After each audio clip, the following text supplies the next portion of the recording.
খুব অবাক লাগে তুমি অন্য কারো, কার সাথে আজ বায়নাগুলো ভাগাভাগি করো।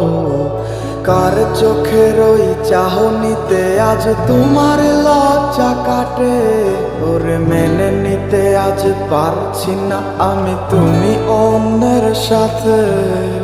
ভাবতে খুব অবাক লাগে তুমি অন্য কারো, কার সাথে আজ বায়নাগুলো ভাগাভাগি করো। কার চোখের ওই চাহনিতে আজ তোমার লজ্জা কাটে, ওরে মেনে নিতে আজ পারছি না আমি তুমি অন্যের সাথে।